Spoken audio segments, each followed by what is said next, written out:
ये बात सही है कि संवैधानिक रास्ता जो है वो अदालत में कोई अगर किसी को पीड़ा होती है, सरकार कोई काम नहीं करती, कोई अधिकारी काम नहीं करते, जैसे इस केस में वाइस चांसलर, प्रॉक्टर, रजिस्ट्रार सब मिलकर एक ऐसी भ्रष्ट और क्रिमिनल प्रिंसिपल जो दौलतराम कॉलेज की है, जिन्होंने डॉक्टर रितु को झूठे दस्तावेज बना के फर्जीवाड़ा करके कॉलेज से निकाला अपने, उसको बचाने के लिए पूरा आरएसएस और बीजेपी का इकोसिस्टम लगा हुआ है। अगर हम इन सब के खिलाफ भी हमें कोई ग्रीवेंस है, ये बात सही है, हमारा संविधान ये कहता है कि हम अदालत का रास्ता करें, लेकिन उससे पहले संविधान ये भी कहता है, जो बाबा साहब डॉक्टर भीमराव अम्बेडकर ने बनाया है, हम अदालत क्यों जाते हैं?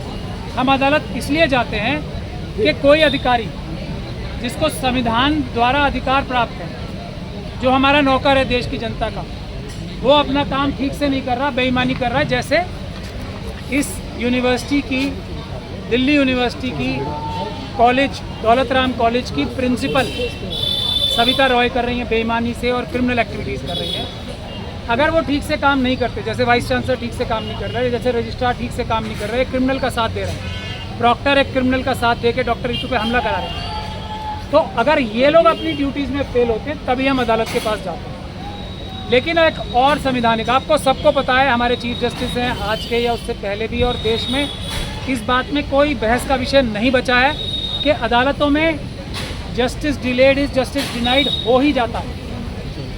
न्याय की उम्मीद करते हुए रितु जैसे बहुत सारे लोग आत्महत्या करने पे मजबूर हो जाते हैं। गरीब और पिछड़े वर्ग के, जो SC ST OBC और माइनॉरिटीज़ के, और जो गरीब हैं, महिलाएं हैं, कमज़ोर हैं, बच्चे हैं, ये सब तो न्याय की उम्मीद करते करते ही अदालतों से मर जाते हैं, आत्महत्या करने पे मजबूर हो जाते हैं, या सड़कों पे एड़ियाँ रगड़ रगड़ के भूखे मरने की स्थिति में आ जाते हैं। ये हमारे देश की सच्चाई है। तो क्या बाबा साहब डॉक्टर भीमराव अम्बेडकर का कानून और संविधान इतना कमज़ोर है कि अगर अदालतें हमें न्याय देने में देर कर रही हैं तो ये बिल्कुल बगैर ताकत के हो गया? नहीं। उसके लिए हम अम्बेडकरवादियों ने खास तौर पे मिशन सेव कॉन्स्टिट्यूशन के, हमारी एग्जीक्यूटिव कमेटी की मीटिंग हुई थी कल, डिटेल में हमने उसका ये रास्ता निकाला है। अब जो भी पीड़ित और प्रताड़ित होगा, जैसे डॉक्टर रितु का केस है कि हम मॉडल केस की तरह लेके चलो, तो उसमें हम खास तौर पे जो संविधान के सबसे बड़े रक्षक हैं वकील, वो इनिशिएटिव लेंगे और अधिकारियों के पास हम मार्च करके जाया करेंगे, ताकि उनको कानून का रास्ता बताया जाए और उनको ये बात समझाई जाए कि आप कानून द्वारा, संविधान द्वारा बाध्य हो, अपनी कार्रवाई करो। जैसे डॉक्टर रितु के ऊपर कल का हमला, डॉक्टर रितु के ऊपर कल का जो हमला था, वो एक SC ST एक्ट का अपराध है, प्रॉक्टर के खिलाफ, वाइस चांसलर के खिलाफ और उनके गुर्गे मसलमैन जो थे उनके खिलाफ। अभी तक FIR दर्ज नहीं की है। ये अपने आप में एक अपराध है, SHO साहब द्वारा किया गया, और जो दूसरे पुलिस अधिकारी यहाँ पे आके हमसे बयान भी ले चुके हैं, रिटर्न में ले चुके हैं, उन सब ने अपराध किया है। ये अपराध का बोध दिलाने, ये अपराध की याद दहानी कराने अभी एक वकीलों की टीम मॉरिस नगर थाने यहाँ से पैदल चल के जाएगी और उनको बताएगी कि SHO साहब आप एक अपराध कर रहे हो, कृपा करके ये अपराध ना करो।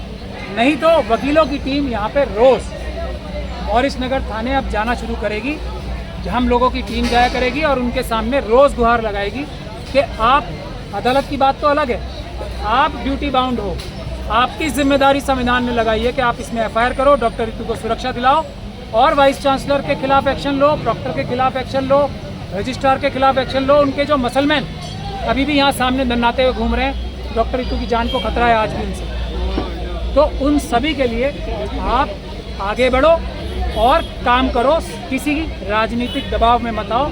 किसी, हमारे जो अमित शाह जी हैं, हमें पता है वो बहुत दबाव बनाते हैं पुलिस के अधिकारियों के ऊपर, अमित शाह जी के दबाव में मत आओ, किसी के दबाव में मत आओ। आप संविधान के हिसाब से, कानून के हिसाब से काम करो। हमारे बीच में यहाँ एक शेर सिंह वाल्मीकि जी, जिनकी हत्या मनुवादी मानसिकता के लोगों ने की थी और मनुवादी मानसिकता की पुलिस ने, जो भ्रष्ट अधिकारी थे, उनकी हत्या की थी, उनकी फैमिली भी यहाँ आई हुई है। डॉक्टर रितु एक मिसाल बनेगी हर पीड़ित और प्रताड़ित का। अदालत से पहले कैसे न्याय लेना है, उसके लिए हम डॉक्टर रितु के केस को एक मॉडल बनाना चाहते हैं, जिसके लिए, जिस कड़ी में आज एक शेर सिंह वाल्मीकि साहब की जो हत्या की गई थी गुड़गांव में, उनकी फैमिली भी आई है, तो आप उनकी भी व्यथा सुन के जाएं तो आपको पता लगेगा कि इस देश में क्या क्या अन्याय हो रहे हैं। कल भी एक शेड्यूल कास्ट बच्ची का हमारे रेप हुआ है उत्तर प्रदेश में, और किस तरह से गंदी और घिनौनी मानसिकता के लोग मध्य प्रदेश में मेरे ख्याल से हुआ है। मंदिर में किसी जो मंदिर में पुजारी थे उन्होंने उस बच्ची के साथ रेप किया। अभी तक उसमें भी हमारी जानकारी के हिसाब से SC/ST एक्ट में कोई FIR दर्ज नहीं है। तो मेरा यही कहना था। अभी हम यहाँ से थोड़ी देर में मार्च शुरू करेंगे। आप सभी लोगों से गुजारिश है कि हमारे साथ चलें।